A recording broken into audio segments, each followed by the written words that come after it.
This is Nasha Kasha, Ukrainian Almanac. 28 minutes of stories for everyone about Ukrainian life. Nasha Kasha is heard on 18 campus and community radio stations from Newfoundland to British Columbia. I'm your reporter, Stefan Andrusiak. This is episode 202, and it was recorded in Edmonton.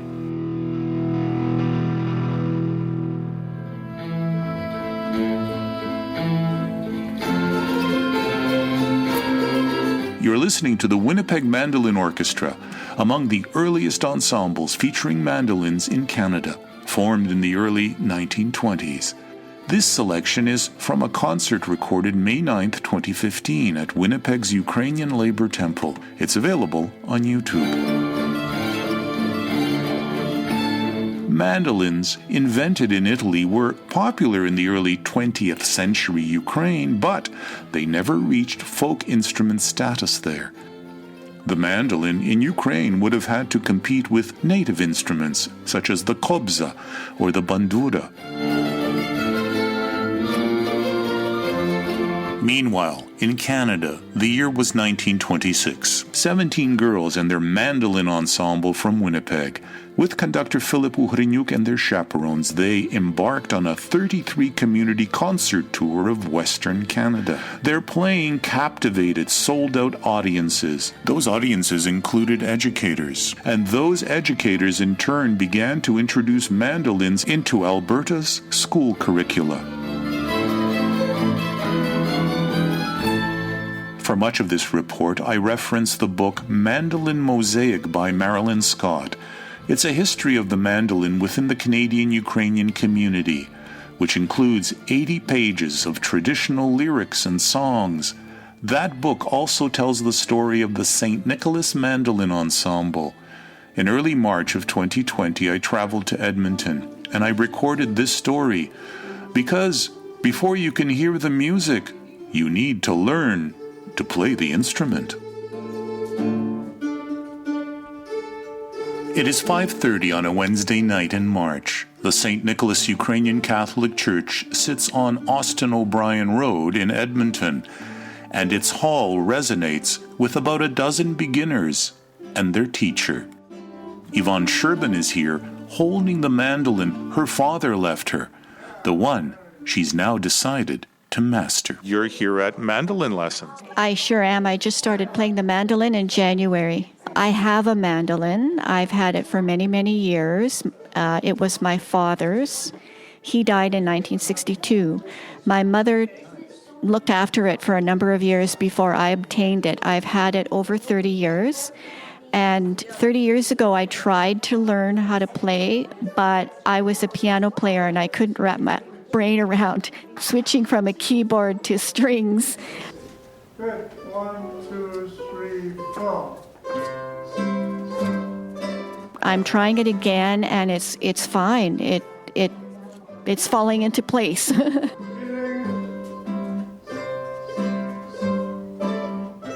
How old is your mandolin? It's over 100 years old. Do you know the story where it came from?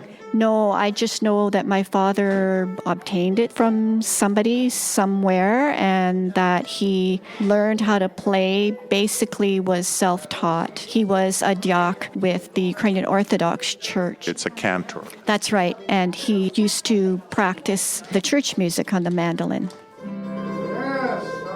I grew up in East Central Alberta in Murnum. People were either Ukrainian Catholic or Ukrainian Orthodox. Pretty much most, if all, not all people were of the Ukrainian community. So it was one of the Ukrainian settlements established when people came to Canada. But it was my grandparents that came, so I'm third-generation Canadian. And what did you do professionally in your life? I was basically an educator and a coordinator of educational programs, and I still am in the workforce between jobs right now. But now, since 2010, I've been in the volunteer engagement field. I moved to Edmonton with my mother and brother after my father died, so from grade 3 up, I was in Edmonton. This is a newfound skill set for me. The only role it played was that influence from my father playing it. I have vague memories of him playing it, and I'm wanting to learn because I have his mandolin. I don't think I would play if I had a different mandolin.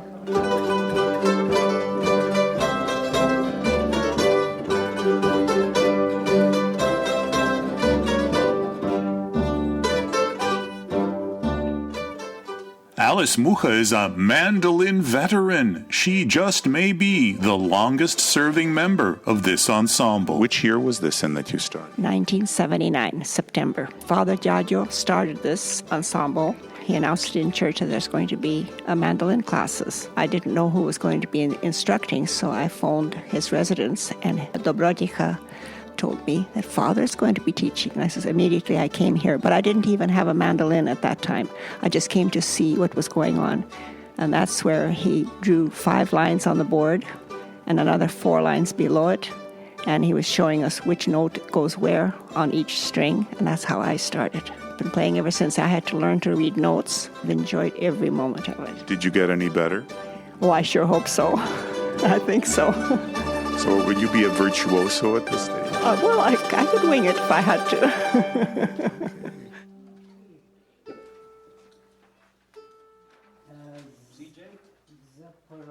Well, I do play other instruments. I play an accordion and an organ, but the mandolin provides me the camaraderie with our members, other members, and it's a very social thing as well. And I find it very rewarding and very relaxing. It's an escape. There's a woman named Yvonne, and she's just started playing with the beginners. What advice would you give her? Persevere and practice at home as much as you can so that you get. What happens, the most problem that I had is my fingers didn't have any calluses, and so my fingers hurt. So you have to keep playing until you get calluses on your fingertips, and that doesn't hurt.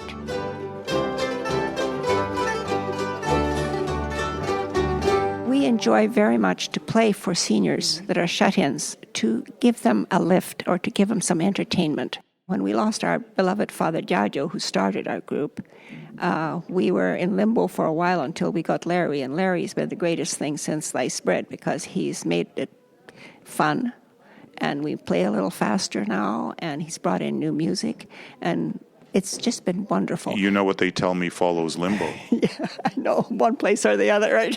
Oh, heaven. I hope so. Okay, here we go. Lots of tremolo, intense. Here we go. Chaban.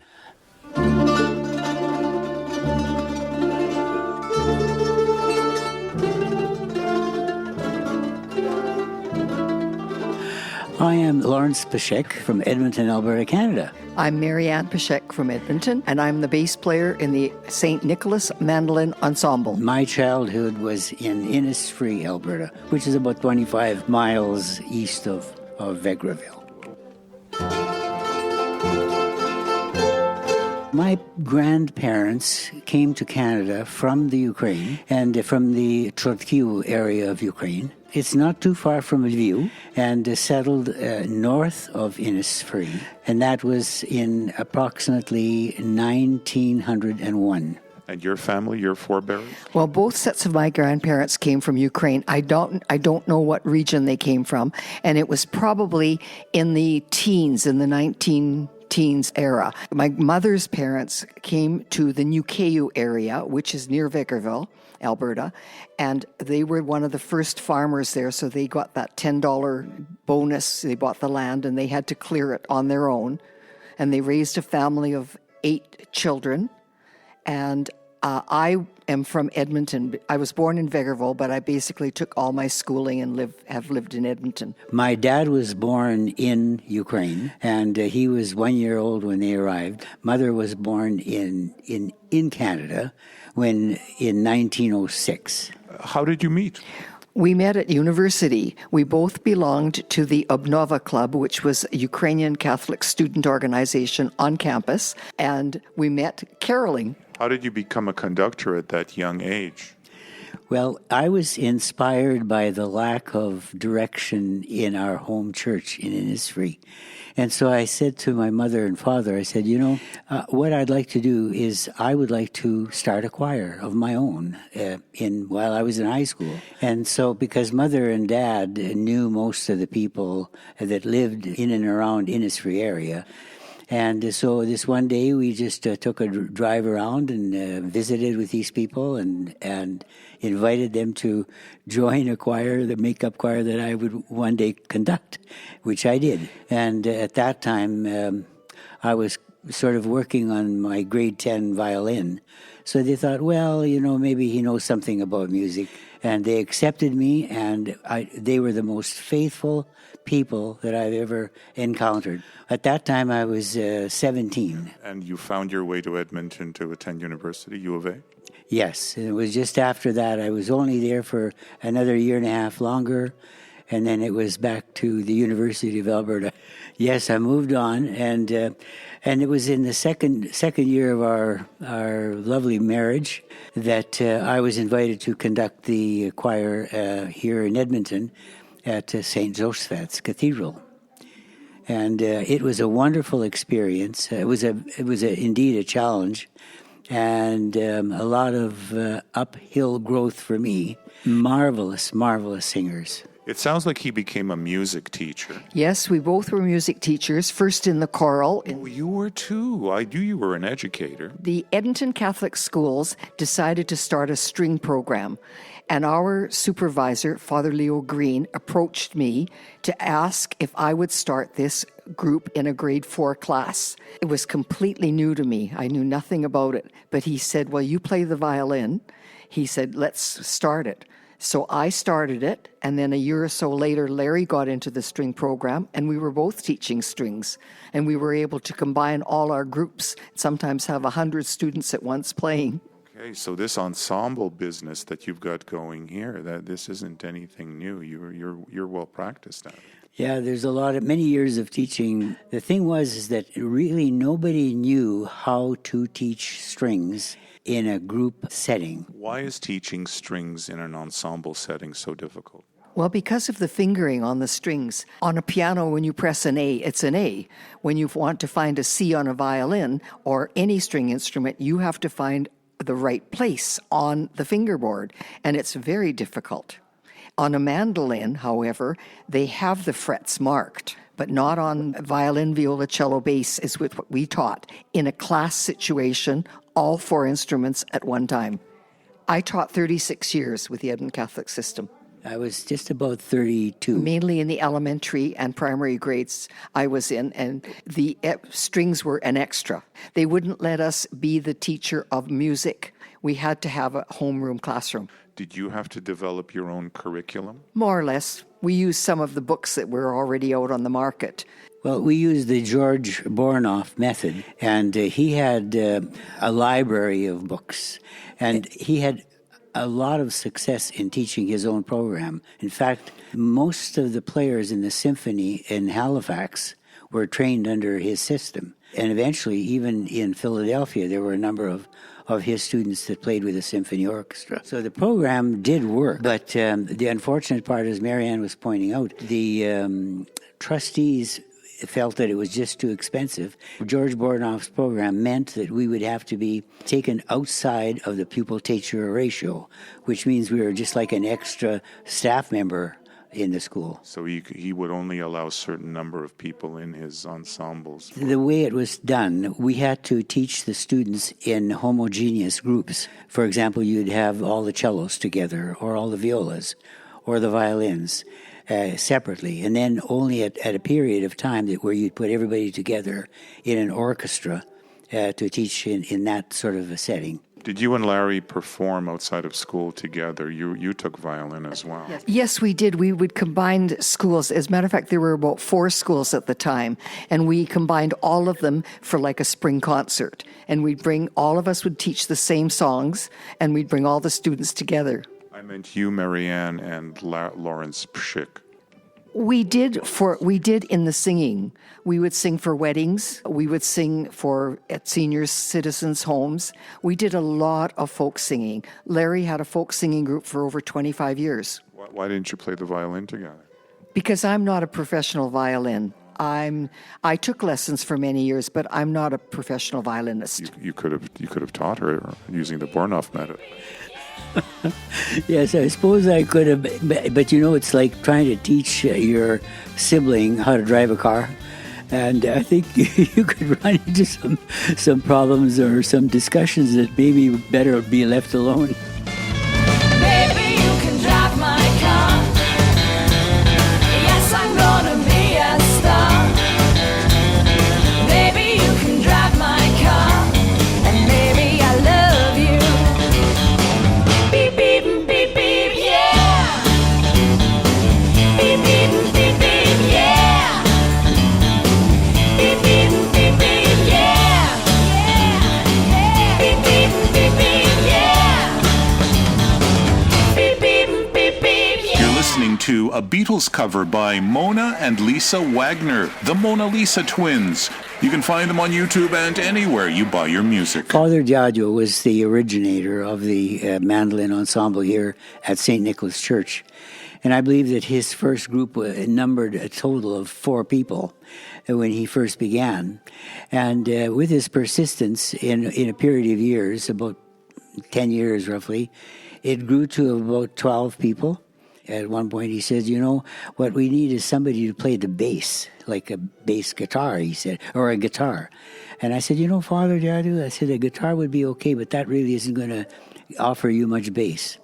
And just by coincidence, at one of the meetings of a club that I was a member of, a fellow came in and he says, you know, do you know of anybody that's interested in buying my bass? And I said, I'll buy it, sight unseen. So I bought that and brought it into the class. Was this a stand-up bass or an electric?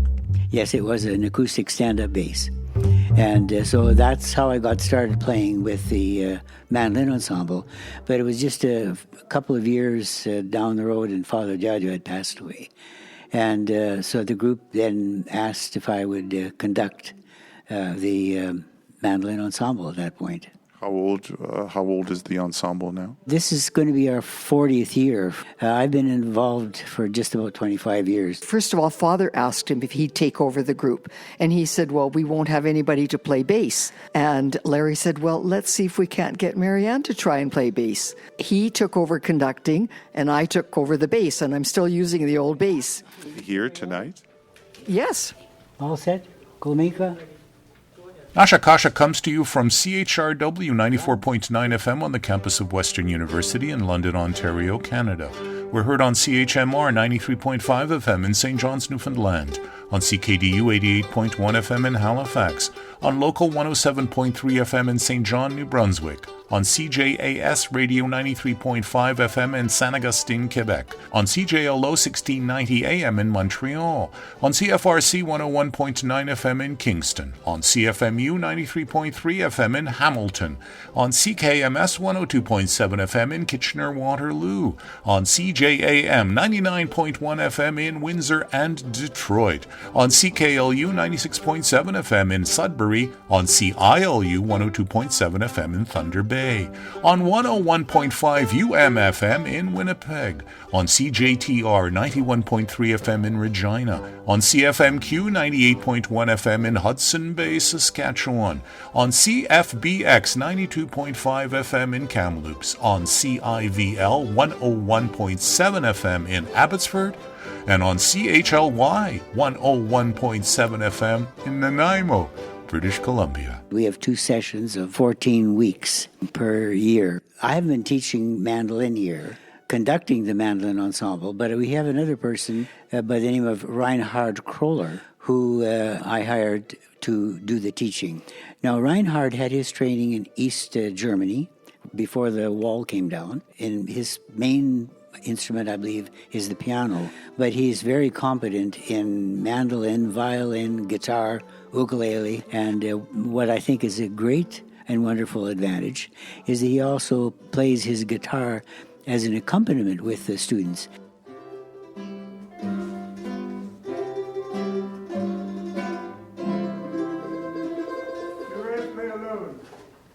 We play at schools and get the children to perform with us or to sing with us. We've played at many, many seniors' homes, nursing homes. We do a Lenten reflection celebration. We've done it in many different churches in Alberta and in Edmonton. We've played at shopping malls. We have played for the opening of Heritage Days, which is one of our biggest festivals in Edmonton. We went to a carol festival in Calgary, Vegreville, at the Ukrainian Festival, in Mundare. We've played in St. Paul, mostly in Alberta.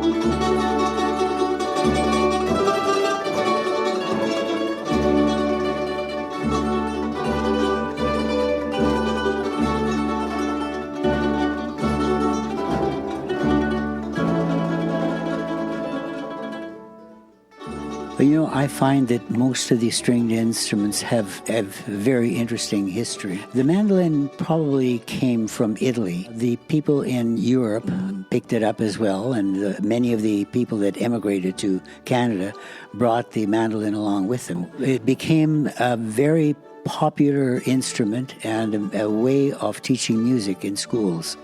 And so that many of the people that were playing in Father Giaggio's group and in the group that I was conducting were trained in the schools while they were little kids.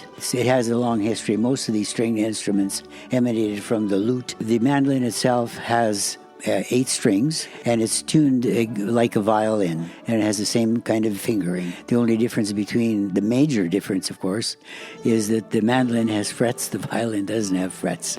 But it's not a very loud-sounding instrument, and I suppose the designers considered adding that extra double string for each of the tones.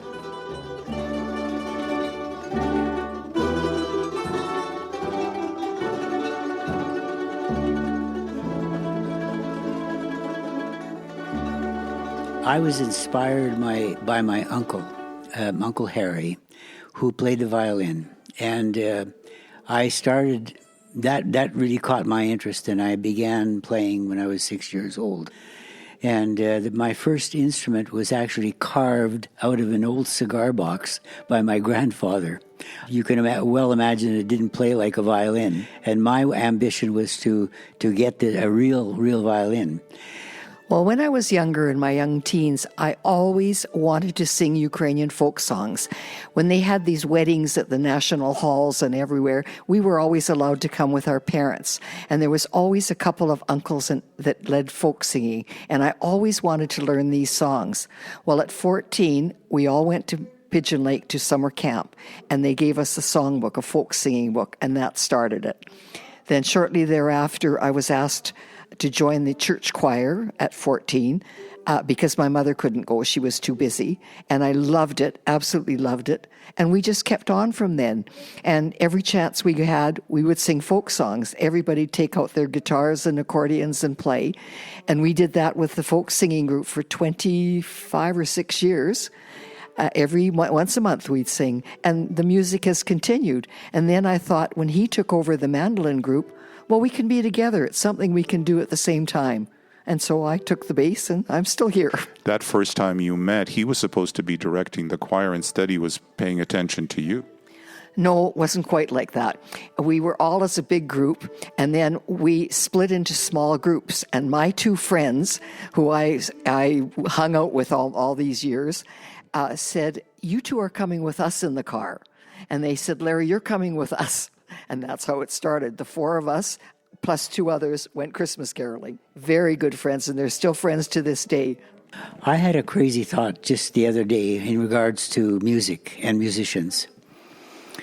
Music is really important in our lives. It's important at every stage of our life, every age. And I've seen people who have played when they were little children and were just wonderful musicians, and others who have played when they're in their 80s or even in their 90s. And so music is there, it's in people. But here's the problem. Musicians are struggling because they have to end up doing a lot of traveling nowadays to be a success. Even there's a change in the way music is being marketed and sold. And so they have to find a means of doing it themselves. And that's kind of unfortunate because there are musicians, and some that I know of in particular, that have given up. But I think that really the society should provide, just like they did years ago in the days of the lords and the people who lived in these large castles, and they would hire the muse to entertain. Now, they were taken care of in those days. I think that the society should be doing the same thing for talented musicians, to provide them with a living so they wouldn't have to worry about where the money is coming from, that their job would be to entertain and to bring music to the public.